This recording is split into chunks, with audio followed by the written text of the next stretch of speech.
Sumainyo ang Panginoon. At sumaiyo rin. Ang mabuting balita ng Panginoon ayon kay San Mateo. Papuri sa iyo, Panginoon.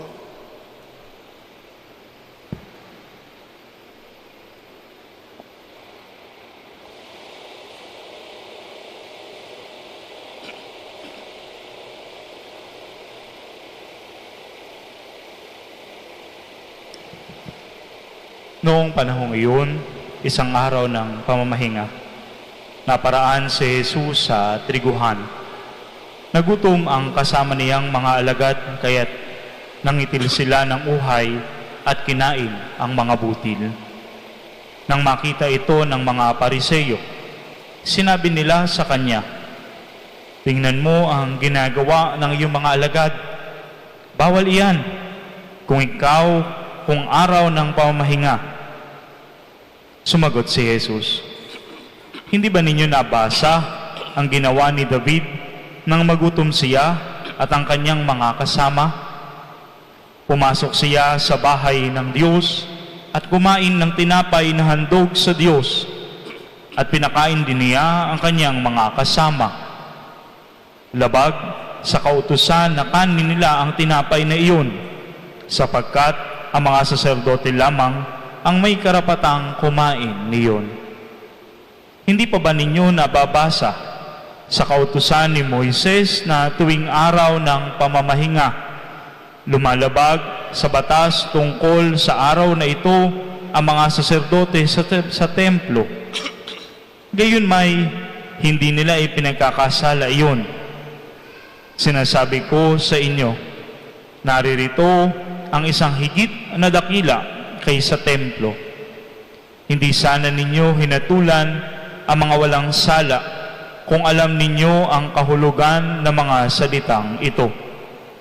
Habag ang ibig ko, hindi hain. Sapagkat ang araw ng pamamahinga ay nasa ilalim ng kapangyarihan ng Anak ng Tao. Ang mabuting balita ng Panginoon. Pinupuri ka namin, Panginoong Heso Kristo.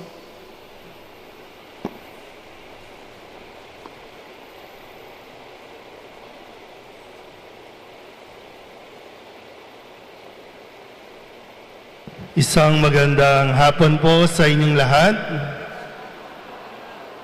Palakpakan natin ang Panginoon. Maligayang pagdating po para sa unang araw ng nobinaryo para sa kapistahan ng ating patrong si Santa Ana. At ngayong unang araw na ito, isang kagalakan din para sa amin, sa mga taga-Tondo. Ang aming pong parokya ay si San Jose at dito po ay naitapat ang pagdalaw ng aming patrong si San Jose sa tahanan ng kanyang biyanang si Santa Ana, na ngayon din ay unang araw ng pagnonobena para sa kanyang karangalan at kapistahan. Sa mga kwento,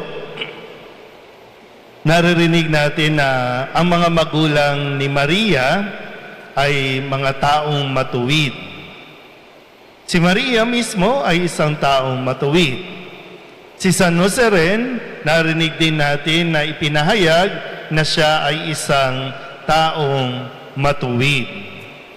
So, kung titingnan natin ang kanilang mga buhay, paano ba maganda na mapagnilayan natin mabuti, no, na ano bang naging pamantayan, isa sa pwedeng tingnan na pamantayan para masabing ang isang tao ay matuwid. Tingnan nyo nga yung katabi ninyo kung matuwid. Diba sa English, righteous, diba yung ginagamit sa Biblia, no? Si Saint Joseph, no? Is a righteous man. So ang isang taong matuwid, ang isang righteous, kung sa kanilang mga halimbawa, ang pamantayan ng pagiging matuwid na tao ay yung marunong siyang sumunod sa kautusan. Sabihin niyo nga po, kautusan. Pag sinabing kautusan, ito yung mga batas. Ito yung mga utos, yung 10 utos na binigay ng Diyos panahon pa ni Moises na itinuro ng mga ninuno, ipinasa na dapat isinasabuhay lalo tigit ng mga magulang na tuturuan ang kanilang mga anak. Ito yung isa sa magagandang pamana na iniiwan ng mga magulang sa kanilang mga anak, yung pagiging masunurin sa kalooban ng Diyos. May pagkakataon sa buhay ni San Jose, sa buhay ng mga magulang ni Maria, na sila ay sinubok dahil nga sa usapin din ng pagsunod sa batas. Dahil noon, nung panahon na sila po ay nakatakda ng magpakasal, ipinagkasundo na ng mga magulang ni Maria kay Jose, natagpo ang buntis si Maria at ayon sa kautusan, dapat batuhin hanggang mamatay ang isang dalaga o isang babae na buntis na hindi pa sila nakakasal. So sa lahat ng sabihin natin kung magdidemanda si San Jose, nasa kanyang panig ang batas. Kasi hindi pa naman niya nasisipingan si Maria, pero buntis na. At isang dilema din para sa mga magulang ni Maria, lalo na kay Santa Ana, paano ito? Yung pagsunod ba sa batas? At yung kanyang pagiging ina, paano ba ito? Di ba yung hirap na paano niya mapoprotektahan ang kanyang anak na lumabag sa kautusan, lumabag sa kanilang batas. Pero yun nga po, dahil lahat naman ay dahil sa plano ng Diyos, sila ay nanatiling tapat na sumusunod sa kalooban ng Diyos. Malinaw po ba? Yan, kaya fast forward tayo. Tinuruan ng mga magulang ni Maria, si Maria nung siya ay bata pa, at nung mag-asawa na si Jose at si Maria, tinuruan din nila si Jesus habang lumalaki. Kaya ngayon, sa ating ebanghelyo, kumbaga fast forward tayo, 30 years na fast forward, andito si Jesus ngayon. Kaharap niya ang mga umuusig sa kanya, yung mga basher niya, nandito na sinasabing, "Oy, yung mga alagad mo, bawal yan sa araw ng pamamahinga. Kautusan yun eh." Kaya nga, binabalik, di ba? 3 utos ng Diyos, ipangili ng araw ng pamamahinga. Bahagi ng 10 utos, ipangilin ang araw ng pamamahinga. Nalito tuloy ako. Ikalawa ba yun? Ikalawa, ikatlo. Pero isa sa 10 utos ng Diyos. Sabihin nyo nga sa katabi ninyo, magpahinga ka naman. Yun mo, nagtalaga pa ha. Nag-assign pa ng araw ang Diyos para ang tao magpahinga. Kasi pag nagpapahinga, binibigyan mo ng panahon ang iyong sarili, pinahahalagahan mo ang iyong sarili, binibigyan mo ng pagkakataon ang iyong sarili na makasama ang iyong kapwa, at lalo tigit, binibigyan mo ng panahon ang iyong sarili sa iyong pakikipag-ugnayan sa Diyos. Kaya napakasagrado ng utos na ito. Sabihin ulit sa katabi, magpahinga ka. Kasi ang taong kulang sa pahinga, kulang sa pag-iisip. Tingnan nyo yung katabi ninyo kung nagkukulang na sa pag-iisip. Minsan akala natin matino pa tayo, pero wala. Papunta na tayo sa 110. Ano yung 110? O, hindi yan normal. Kasi 220 ang normal. Eh, di ba? O, balik tayo dito. Andito yung mga Pariseyong maalam sa batas.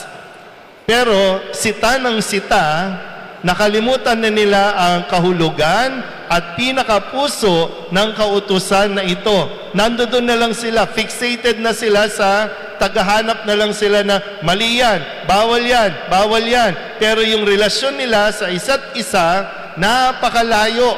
Kasi nga, ang tingin na rin nila sa sarili, napakataas nila. Sila lang yung taga-mando, taga-utos, taga-huli. Pero sila mismo, hindi nila maisabuhay ang kautusan.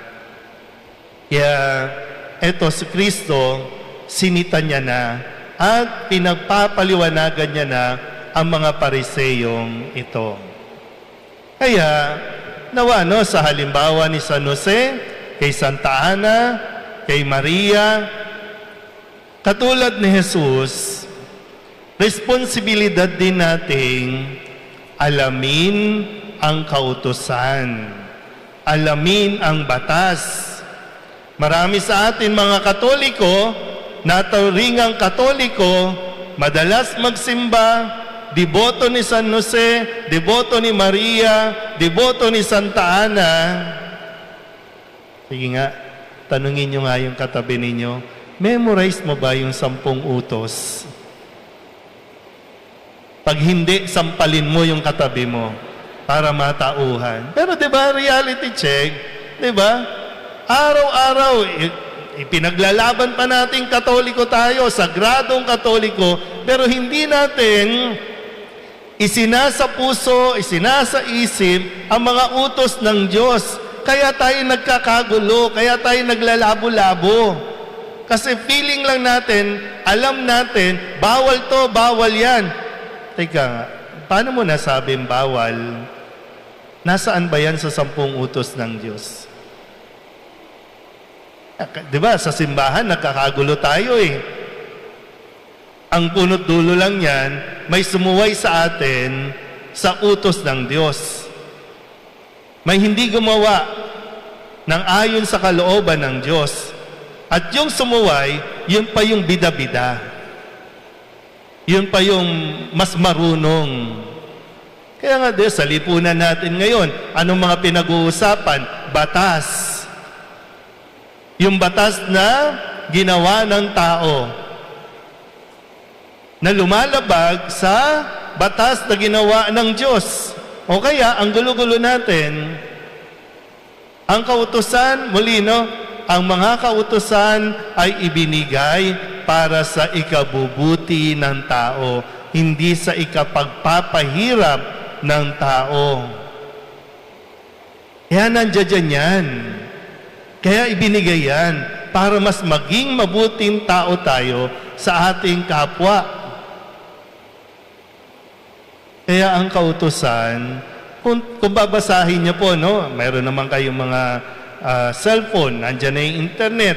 Try niyo lang, i-google niyo, i-chat GPT niyo, madali, mababasa niyo yan.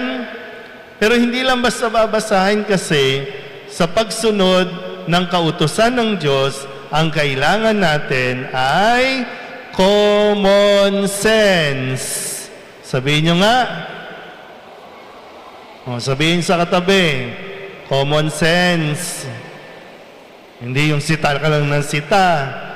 Mando ka lang ng mando. Wala na yung common sense. Ang problema lang, walang sense, puro common. Kaya lahat bida-bida. Di ba, pag nanonood tayo ng mga hearing, lalo na ngayong yung flood control, na hindi na tayo matapos, lulubog na ang Bulacan sa flood control. Di ba? Flood control, impeachment, pag tumatayo sila, kala mo, alam na alam ang batas. Pero lagi namang nababack to you. Kasi sila mismo ang lumalabag, sila mismo ang hindi nakauunawa sa mga batas na kanilang pinagsasasabi. Kaya balik tayo dito, Tayo din, katulad ni Kristo, responsibilidad nating alamin ang mga kautusan. Responsibilidad natin at pananagutan natin ito. Kaya hindi ka pwedeng simba ka lang ng simba. Hindi pwedeng debosyon ka lang ng debosyon. Alamin mo ang kautusan ng Diyos para nang sa ganon, mas mabuhay ka, mas maging yung pagsasabuhay mo ng iyong pagdidebosyon, mas naaayon sa kalooban ng Diyos. Kasi kung hiwalay yun, wala tayong mapapala. Magiging mga Pariseo lamang tayo. Sabihin nyo nga, Pariseo.